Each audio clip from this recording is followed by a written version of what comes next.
Triệu Lệ Dĩnh và Phùng Thiệu Phong xuất hiện cùng nhau trong lễ tốt nghiệp của con trai cuộc hội ngộ khiến khán giả rơi nước mắt. Tháng 6, bầu trời Bắc Kinh trong trẻo và rực rỡ hơn bao giờ hết. Những tán cây trong khuôn viên trường học khẽ lay động trong làn gió nhẹ đầu hạ. Sân trường được trang hoàng rực rỡ với bóng bay và những dải duy băng màu trắng xanh, chuẩn bị cho lễ tốt nghiệp của các học sinh lớp mẫu giáo lớn.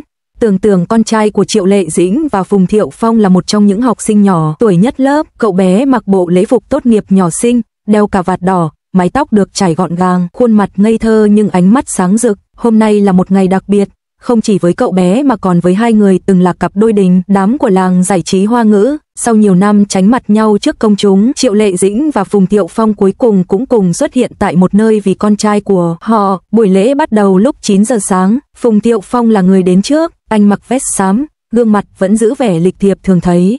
Dù cố tỏ ra bình thản, nhưng ánh mắt anh vẫn ánh lên một chút hồi hộp khi nhìn quanh sân trường. Chỉ ít phút sau, chiếc xe đen quen thuộc dừng lại ở cổng.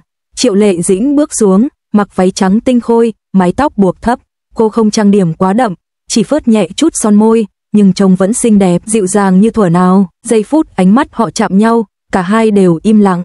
Không còn những cảm xúc dữ dội của yêu đương hay chia ly, chỉ là một sự bình yên pha chút ngậm ngùi, như hai người bạn cũ tình cờ gặp lại sau nhiều năm xa cách. Cậu bé tưởng nhìn thấy cả bố lẫn mẹ cùng lúc liền chạy đến ôm chặt lấy hai người, hồn nhiên reo lên, bố mẹ ơi, hôm nay con được tốt nghiệp rồi. Khoảnh khắc ấy, mọi ánh nhìn trong sân trường như dừng lại. Phùng Thiệu Phong cúi xuống ôm con, còn Triệu Lệ Dĩnh khẽ xoa đầu cậu bé, ánh mắt cô chợt rưng rưng. Đó không chỉ là niềm tự hào của một người mẹ mà còn là nỗi xúc động của một người phụ nữ từng đi qua quá nhiều sóng gió. Trong suốt buổi lễ, Phùng Thiệu Phong luôn ngồi ở hàng ghế sau, cách Triệu Lệ Dĩnh vài dãy. Anh lặng lẽ nhìn con trai lên sân khấu nhận giấy chứng nhận tốt nghiệp, miệng cười rạng rỡ.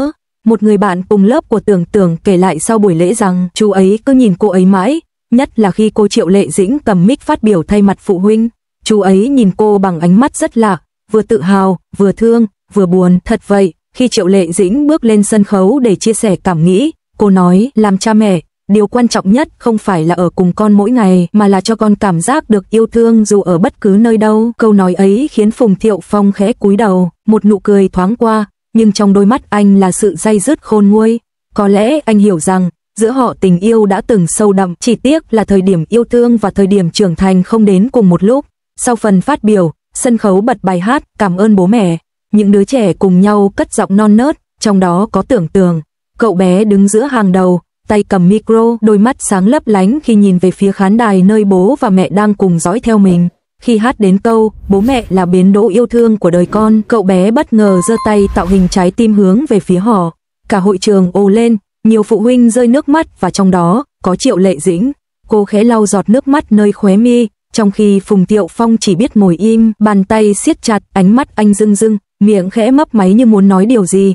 Nhưng rồi anh chỉ thì thầm, con trai anh giỏi quá. Một ống kính máy ảnh tình cờ ghi lại khoảnh khắc ấy, người cha lặng nhìn con, người mẹ mỉm cười trong nước mắt. Bức ảnh sau đó lan truyền khắp mạng xã hội với dòng chú thích, đôi khi, tình yêu không cần danh nghĩa, chỉ cần cùng nhau tự hào về một điều nhỏ bé cũng đủ hạnh phúc rồi. Sau khi kết thúc lễ tốt nghiệp, các phụ huynh lần lượt ra về. Tưởng chạy tung tăng trong sân, còn Triệu Lệ Dĩnh và Phùng Thiệu Phong đứng cạnh nhau không ai nói gì, chỉ nhìn con cười. Bỗng nhiên, Phùng Thiệu Phong cất lời trước, cảm ơn em đã đến hôm nay, thằng bé sẽ rất vui vì có cả bố và mẹ cùng dự. Triệu Lệ Dĩnh khẽ gật đầu, nụ cười dịu dàng, nó rất yêu anh đấy, mỗi lần em hỏi nó ước gì, nó đều nói muốn cả bố lẫn mẹ cùng đi dạo với con. Anh im lặng, một khoảng lặng bao trùm giữa hai người, không ngượng ngùng, không xa lạ, mà là sự yên bình hiếm có, như thể mọi dông bão đã qua, chỉ còn lại sự trân trọng. Khi Tưởng chạy lại, Phùng Thiệu Phong cúi xuống bế con, quay sang nói nhỏ với cô, em biết không, hôm nay anh thấy như mình được trở về, giống như trước kia. Triệu Lệ Dĩnh chỉ đáp khẽ, trước kia là quá khứ, nhưng con chính là hiện tại và tương lai. Câu nói ấy khiến anh bật cười, nhẹ nhàng, như gió thoảng qua. Dù không còn là vợ chồng, họ vẫn cùng chung một điều quý giá nhất, tình yêu dành cho đứa con của mình. Buổi chiều hôm đó, ánh nắng vàng đổ dài trên con đường trước cổng trường. Triệu Lệ Dĩnh nắm tay con, Phùng Thiệu Phong đi cạnh, cả ba bóng hình hòa vào nhau trong ánh sáng nhạt dần. Không paparazzi, không đèn flash, chỉ có một gia đình nhỏ không trọn vẹn nhưng vẫn đầy yêu thương. Họ không cần nói ra, nhưng ai cũng hiểu, tình yêu đôi khi không phải là nắm tay đến hết đời, mà là cùng nhau dõi theo con đường trưởng thành của người mình yêu thương nhất. Triệu Lệ Dĩnh và Phùng Thiệu Phong, hai người từng yêu, từng xa cuối cùng vẫn gặp lại, không phải trong vinh quang, cũng chẳng trong nước mắt mà trong niềm hạnh phúc giản đơn của những người làm cha mẹ. Có những cuộc gặp lại không phải để nối lại tình xưa, mà để nhắc rằng dù chúng ta không còn là của nhau, nhưng con chúng ta mãi là sợi dây nối liền hai trái tim đã từng yêu thật lòng. Sáng hôm ấy, không khí tại khuôn viên trường mẫu giáo quốc tế ở Thượng Hải rộn ràng và đầy cảm xúc. Trên hàng ghế phụ huynh, ai cũng dễ dàng nhận ra hai gương mặt quen thuộc Triệu Lệ Dĩnh và Phùng Thiệu Phong, những người từng là cặp đôi vàng của làng giải trí Hoa ngữ. Họ ngồi cách nhau một hàng ghế, giữa họ là con trai nhỏ bánh bao, đứa bé mang gương mặt giống mẹ nhưng đôi mắt lại có thần thái của cha. Hôm nay là lễ tốt nghiệp đầu đời của cậu bé, và sự xuất hiện cùng nhau của hai người từng chia tay khiến cả truyền thông lẫn khán giả đều bất ngờ. Mặc dù đã ly hôn nhiều năm, cả hai vẫn luôn giữ thái độ tôn trọng, văn minh khi nhắc đến nhau. Và hôm nay, khi ống kính máy ảnh hướng về phía họ, không ai thấy sự lạnh lùng hay xa cách, chỉ thấy ánh mắt ấm áp của hai người cha mẹ đang tự hào về con trai mình. Triệu Lệ Dĩnh xuất hiện trong chiếc váy trắng giản dị, tóc búi cao nhẹ nhàng. Cô mỉm cười khi thấy con trai cầm bằng tốt nghiệp, dáng vẻ vừa trưởng thành vừa ngây ngô. Bên cạnh, Phùng Thiệu Phong mặc vest tối màu, ánh mắt luôn dõi theo từng bước đi của con. Có lúc, khi con trai chạy về phía mình, anh cúi xuống, giang tay ôm chặt không giấu nổi sự xúc động. Cả ba người cha, mẹ và con đứng cạnh nhau trước ống kính chụp ảnh lưu niệm. Một khoảnh khắc nhỏ, nhưng đủ khiến cả mạng xã hội bùng nổ. Hàng nghìn bình luận tràn ngập trên Weibo, họ thật sự vẫn là một gia đình, dù không còn là vợ chồng. Nhìn ánh mắt Phùng Thiệu Phong dành cho Triệu Lệ Dĩnh, tôi thấy trong đó có điều gì chưa nguôi. Cậu bé thật may mắn, vì vẫn có cả cha và mẹ cùng đến dự ngày quan trọng nhất của mình. Sau buổi lễ, cả hai không rời đi ngay, họ cùng con trai chụp thêm vài tấm hình trong khuôn viên trường, trò chuyện với giáo viên chủ nhiệm, rồi cùng nhau ngồi bên hàng ghế dài, nơi bánh bao đang hào hứng kể chuyện về lớp học. Triệu Lệ Dĩnh chăm chú lắng nghe, còn Phùng Thiệu Phong thi thoảng mỉm cười, ánh nhìn của anh vẫn nhẹ nhàng như thuở nào. Một khoảnh khắc khiến người ta xúc động nhất là khi cậu bé đưa tấm thiệp nhỏ vẽ hình gia đình, ba người. Trong tranh, cậu vẽ cha mẹ nắm tay nhau, còn mình ở giữa. Con ước gì lúc nào cũng được đi học cùng cả bố và mẹ. Câu nói hồn nhiên ấy khiến Triệu Lệ Dĩnh khẽ rơi nước mắt, còn Phùng Thiệu Phong lặng im, đôi mắt đỏ hoe. Khoảnh khắc ấy, người ta nhận ra, dù tình yêu đôi lứa có thể đã tan, nhưng tình thân vẫn mãi nguyên vẹn. Cả hai không còn là vợ chồng, nhưng họ vẫn là cha và mẹ của cùng một đứa trẻ. Họ đã chọn cách cùng nhau lớn lên vì con, thay vì rời xa hoàn toàn.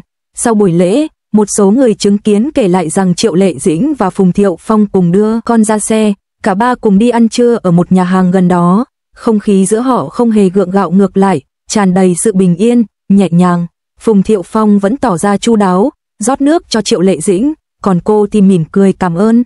Một sự đồng hành thầm lặng, không cần nói nhiều, nhưng ai cũng cảm nhận được rằng giữa họ vẫn còn một sợi dây vô hình gắn kết, đó là tình yêu dành cho con trai. Buổi chiều, khi ra về, con trai níu tay cả hai, bố mẹ, mình chụp thêm một tấm nữa đi. Cả hai nhìn nhau, rồi cùng cười. Bức ảnh ấy ghi lại hình ảnh một gia đình ba người, đơn giản nhưng hạnh phúc, được một phụ huynh khác chụp lại, và sau đó nhanh chóng lan truyền khắp mạng xã hội. Dưới ánh nắng dịu, Triệu Lệ Dĩnh cúi xuống chỉnh lại áo cho con, còn Phùng Thiệu Phong khẽ vỗ vai cậu bé. Khoảnh khắc ấy, ai nhìn thấy cũng phải mỉm cười. Sau nhiều năm sau ly hôn, có lẽ họ đã học được cách buông bỏ, cách chấp nhận và cách yêu thương một cách trưởng thành hơn. Không còn những ồn ào, không còn những nghi ngờ, chỉ còn sự tôn trọng, tình thân và lòng biết ơn. Họ không cần phải quay lại để chứng minh điều gì, bởi chỉ cần cùng nhau xuất hiện trong những ngày quan trọng nhất của con, đã là đủ đẹp rồi.